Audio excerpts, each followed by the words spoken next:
Hello. I'm a little bit early. I'm a little bit early, 2 minutes early. I'm anxious, I guess. We'll wait a couple minutes. I gotta put my glasses on. Cannot see. And they're dirty. Ah. Okay. See if I can handle comments tonight. I don't know, probably not. Probably still gonna swipe right so I don't have to see anything. Okay, I can see. Well, I can say hi now. Hi, Corrine. Hi, Terry. Hello, Mike. Pretty soon I'm going to have to turn these off because I can't handle seeing the comments as I'm talking. I lose my place and lose my thoughts. So, all right, we got like another minute before we start. Gather my thoughts. Hello, hello, hello. Hello, hello. Hello, Scott. I appreciate you guys being here. A lot. I know everybody's super busy, so if you take time out to watch me yap at you, I really appreciate it. I'm very grateful. Okay, I think I'm going to get started because I'm getting anxious waiting. Oh, it just turned 8. Okay, I feel better. Hi, Brian. Okay, goodbye, everybody. I can't look at the comments. So when you make comments or if you drop me some love, likes, or laughter and those little emoji things, I will thank you later, okay? Because, yeah, can't do it. Get confused. All right, let's swipe you away. I'm so sorry. All right, so hello to you. If you don't know, I've been, I'm Liz Azara, first of all, if you don't know who I am. And I've been reviewing Mel Robbins' book, Stop Saying You're Fine. And the title of this video is three ways or three things that kill your life. Okay? So chapter 1 was about hitting the snooze button and how that just destroys you because you don't start off your day on the right foot. You basically start off your day with dread. And there's other things too than literally hitting the snooze button. There's other things that she talks about. And if you want to see that, chapter 1 and 2, so far they're down on my page. And if you just search hashtag Lindsay Live, you can find anything that I've talked about for the last, 6 months. Sometimes I'm interesting, really. My whole goal is to just put something out there that might help somebody. If it helps one person, if it helps 100, it doesn't matter. I'm going to keep showing up. So chapter 2 for hers was about your brain, how it likes to keep you stuck. And how we're wired to, it's just wired to protect you. And I talked about caveman wiring. It's wired from so long ago to, protect people from bears eating them or whatever you might, anything you think of when you think back to caveman age. I don't really know what that's like.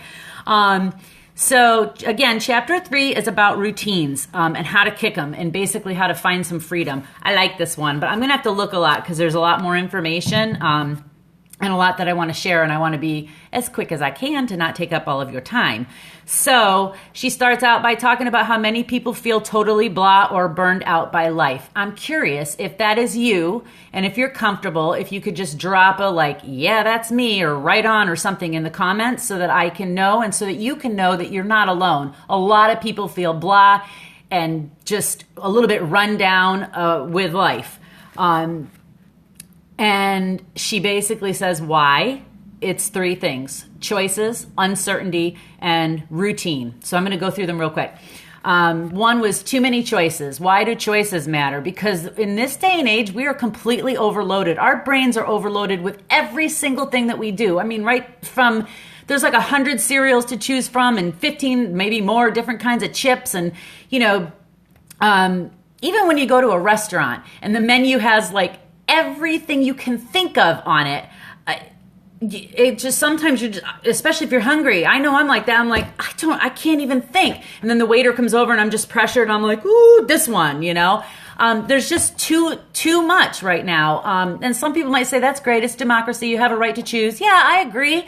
But there's so much that I can't tell you how many times personally I just feel stuck. I went to buy not a DVD. What's the new Blu-ray thing? There were so many choices. I felt like an idiot. I was like, I don't know. I just want one that plays. No, I don't think I need that one. I just want one that plays. I had no idea. There was just too many choices and it overwhelms my brain. In fact, the first time I walked out, and that's exactly what she talks about. the power to choose has exploded in such a way that it helped a lot of people. Trying to make a decision is like a nightmare, and they might just not make the decision. They might have to walk away from it because there's just too much. And it's called analysis paralysis. Probably some of you have heard about that before. It's just when you analyze too many things all at once and you just end up paralyzed. You're like, forget it. I don't even know what I wanted in the first place. I'm done. I'm out of here. I mean, it basically leads you to the choice to not decide, to not make a choice about anything. And then after that, usually comes regret, right? All the options that you might have left behind. You finally make your choice and you're like, yeah. And then you get home and you're like, no, maybe I should have gone with the less expensive one. Maybe I should have gone with the purple one. You know what? Maybe I don't need this at all. Crap, I don't know what to do. That's like regret after we make choices. And I feel like that happens a lot. If you think about it in your life, I bet you can find lots of times where you have regret, where you're not 100% like, yes, I made the right decision. I'm perfectly satisfied with it. There's nothing at all that concerns me about my decision. I bet you can find something that does. I don't want you to, but it just is the way that life is. Especially when you think about, well, she talks about this, but I feel her. When you think about where to go next in your life, like, if you're at whatever you're at, like kids that come out of college nowadays, oh my God, I feel so sorry for them because, they've had everything like they know. They're going to go to high school. They're going to, take the SATs. They're going to go to a college of their choice. They're going to do really well. They're going to graduate.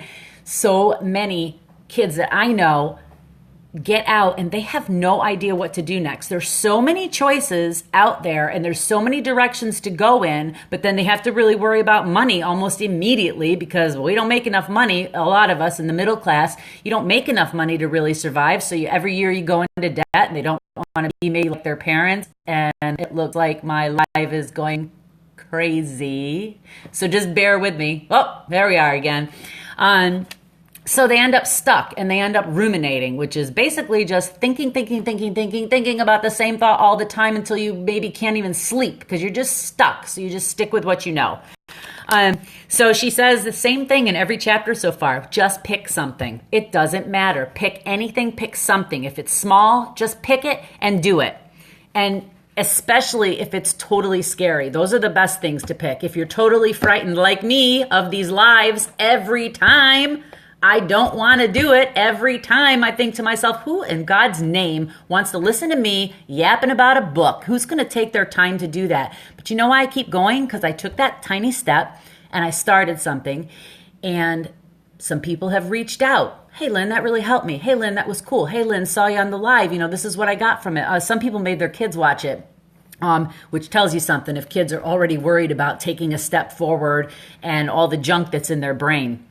So that's why I'm going to keep doing it. If one person tonight says, "Sheesh, that was really helpful. I'm going to share that," or "I'm going to tag my friend in that because they could really use it," it's worth it.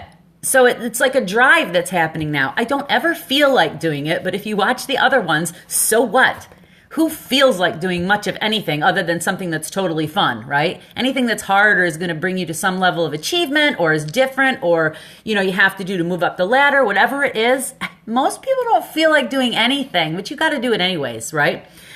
Treat it like dishes or laundry. Why do you do that? It's just a necessity. If you can look at some choices in your life as a necessity because you are stuck and you are in a routine that you actually don't like, but it's comfortable, I don't know. I think that's a huge, huge way to change.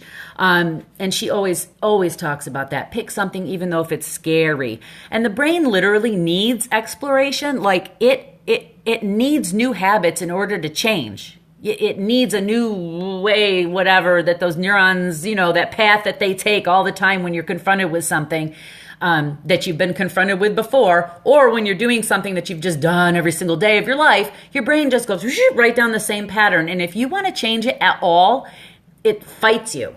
So it takes work. It's simple, but it isn't easy. So she gave some examples of she gave a lot of examples, but the one that I liked was like, if you're someone who never says hi to a stranger, if you're someone who walks and you're just so busy and you're looking down at your phone or you're looking at the sidewalk and you're just like, people, right? Say hi. Sit next to someone on the plane and actually acknowledge that they're there, right? I'm not saying we're jerks if we don't, but it can open up some door, they might have something to offer you, some small piece of wisdom or some idea that they have or a book that they're reading that literally starts that momentum on changing your life for the better. And again, please don't worry. Just make a decision. If that doesn't resonate with you, make another decision. Just get unstuck, okay? And then usually it is, I think it's 4 weeks, and you reevaluate, right? And if you're like, oh, that didn't work for me, that wasn't right for me, well, go choose something else. But it will get you to keep choosing. Even if it's not right, you learn something. That's not right for me. So maybe you don't go weightlifting. Maybe you really like Pilates. Maybe you're like, I really want to swim. But it will get you in forward motion, and it will help you to make a decision and make a change. Okay, number 2, uncertainty. What does she say? Oh yeah, uncertainty will kill your life. She's pretty dramatic, but it's kind of great. She swears a lot too in the book. So, by the way, I listened to it. It's an audio book, Audible or whatever. So again, if you want me to share it with you, if you want to listen to it, I can share it with you. Just message below on this video, and I shall send it to you. So 2 is uncertainty, right? Uncertainty definitely reduces risk taking. I guess you can look at that in 2 ways. So it reduces you even taking a risk, because if you do take the risk or make a choice, you're like, oh, is this going to come back and bite me in the ass? Like, I don't know. I don't know if I made the right choice. That's that whole like questioning yourself again. And she said, especially hard if you don't have approval, if you don't have, maybe you don't have the money. Maybe you don't have the time, because that's everybody's excuse. I don't have the money. I don't have the time. Well, guess what? If you don't do something, you are going to not have money and not have time for the rest of your life. You got to step out of your comfort zone. And not having approval, I hear that a lot. It's not in my life because I'm not married. But a lot of spouses will bicker, like, I want to start a new business, honey. What? Are you crazy? We got 3 kids. We got no money. We got no time. No way. You cannot do that. Let me tell you, if you want to, do it. Do it in 15-minute increments a day. Do it. Eventually, you will get there if that's your right passion and you chose a good path for you. No path is wrong, because every path teaches you something. So basically, if you don't face that risk, what does it lead to? It leads to a quiet, dissatisfaction in your life. Like, there's nothing exciting ahead. There's no adventure for you. And you tell yourself, oh, I'm comfortable. This is just my routine. This is just my life, right? But people can be in a crappy, comfortable position where it's comfortable, it works, it's a routine, but you are miserable. And the whole goal is to move yourself from being crappy comfortable to happy comfortable, right? Why not do that for yourself? So many people stick in a marriage because it's just what they know and they're comfortable. And it actually takes a huge action. Like, they wait almost like, God, if he would just cheat on me, I could leave him. Or once the kids are grown up, that's the normal one, then we'll go ahead and get a divorce. No. Staying crappy comfortable zaps you of all of your energy, all of your joy. And I mean, what is life about if we don't have joy? What is it? It's just a mundane routine that you cannot stand, but you have the power to change. And the more you realize that, if you don't make a change, don't make a transformation, you become more miserable. No doubt. I've been there. It's been a while because I started to take little steps, but I so have been there. So she says to move to a comfortable happy, you've got to change your routine. You have to focus more than just surviving your day, surviving your week, living until the next vacation, not being able to wait until the weekend if you've got a Monday through Friday job. And you really believe that routine that's what my life is. She says you become afraid to dream or change things, and it literally robs your life of variety, creativity, and exploration. I like that. All right, don't get nervous. There's not many more pages. One of the things she suggests doing, I might have said this last week, is to brush your teeth with the other hand. Sounds ridiculous, but she said it actually makes your brain turn off that automated thinking and begin to have to focus, right? So you're out of your automated, I make coffee, I brush my teeth, I go start the car, I kiss the kids, and I get in my car and I drive the same way. It causes your brain to think differently, to kind of pay attention to something else, and it can begin to change those paths of those comfortable paths that you think are comfortable that may be extremely detrimental to you finding what you want to find in your life. So, Oh, that's right. This is a subconscious, right? We talk about that all the time. Those paths and stuff that come screaming at you anytime you want to make a change, that is your subconscious mind, and it hates us, okay? It's not good for us because it is holding things, ideas you might have formed when you were 5. If something terrible happened to you or something worried you or you weren't good at something, then you never try it again because you weren't good at it, right? After a certain age, you stop trying. You're very aware, like, I'm not good at that. I don't want to do it. People think I'm so crazy. I can't do it. And so you avoid it. Maybe you go choose something else. But it's a shame because it really keeps you stuck. And your subconscious wants to keep you in your routine where you're all safe. Nothing's going to happen. You already know that, it doesn't make you die or starve. So I'm just going to stay right there. And let me tell you, it takes a ton of energy to stay stuck. And it takes as much energy to change a habit. So it's like common sense to me now.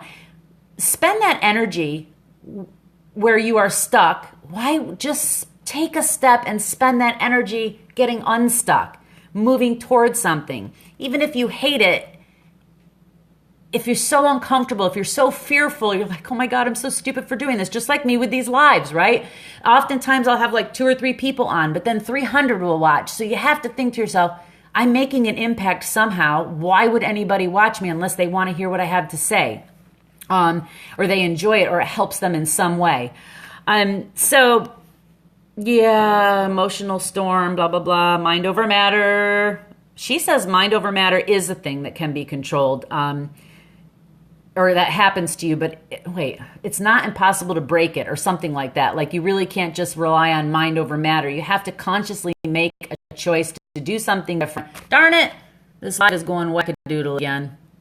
I don't know how to fix it. So small thoughts, urges, impulses, right? If you're stuck in a routine, you just dismiss those things. You just forget about them like they're silly. You don't pay attention to them. You're not open to them, okay?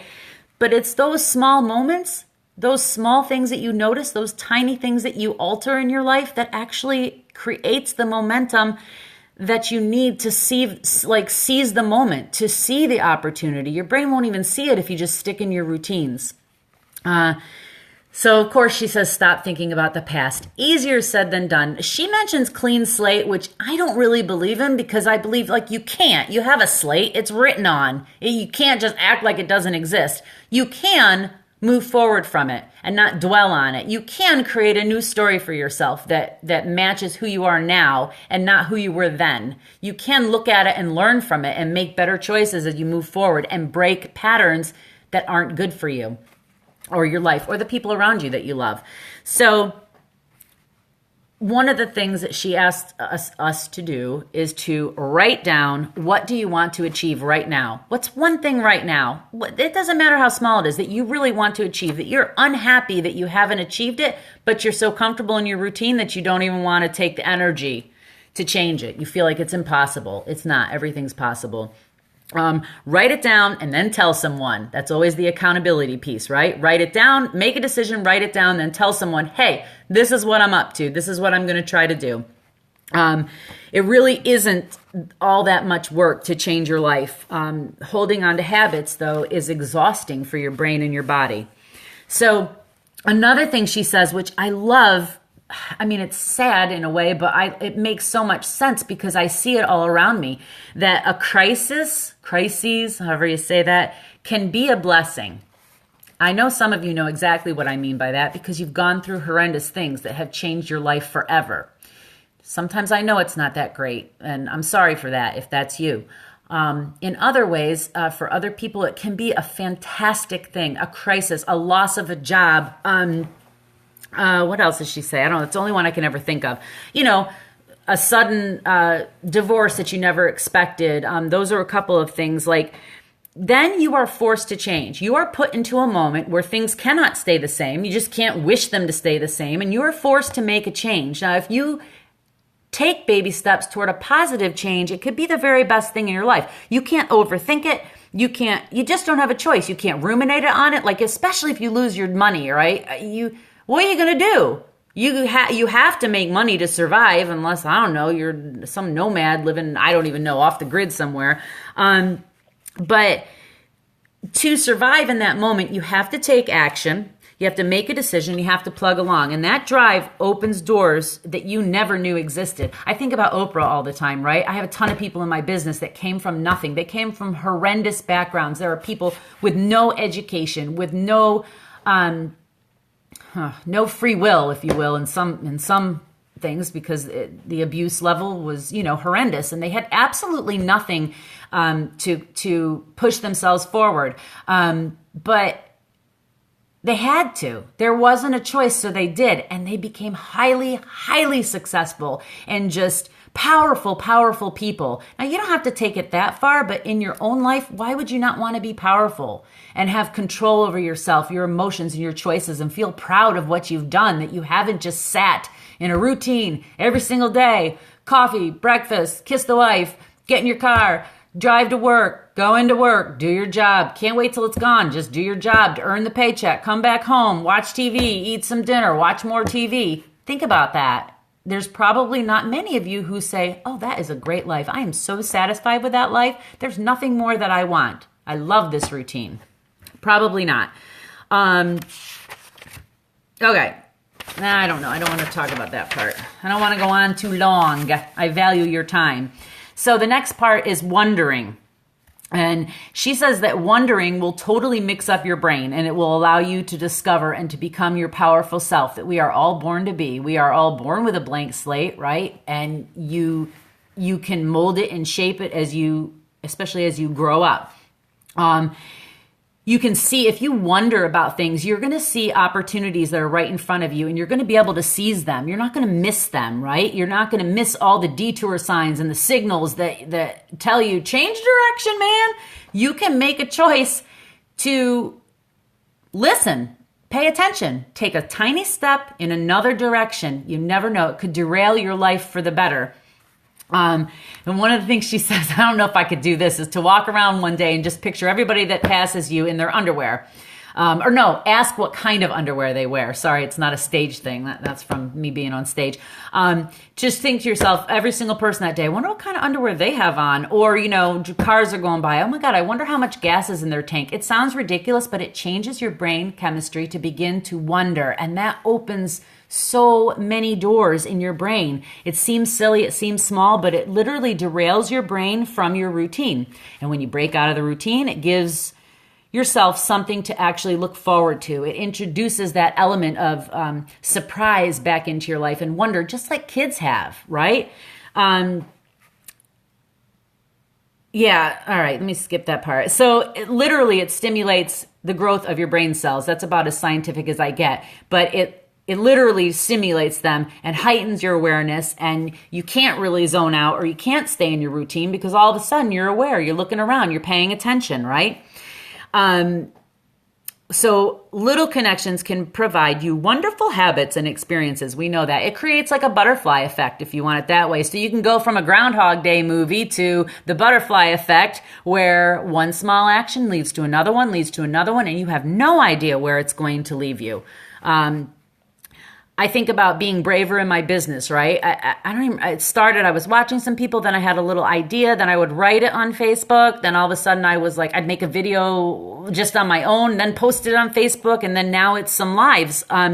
Because what pops into my head now is, how can I help other people? What can I do? What can I do or say? So when I hear something that helps me, I'm like, I have to share that right away. And no matter how scary it is, no matter how much I don't feel like it, I just feel like I have to do it. And that's just from taking tiny, tiny, tiny steps over months. It took me like 6 months of time. And now it's become this natural thing as far as my desire to do it. Not doing it, but my desire to put one foot in front of the other and take tiny steps is growing and growing and growing, right?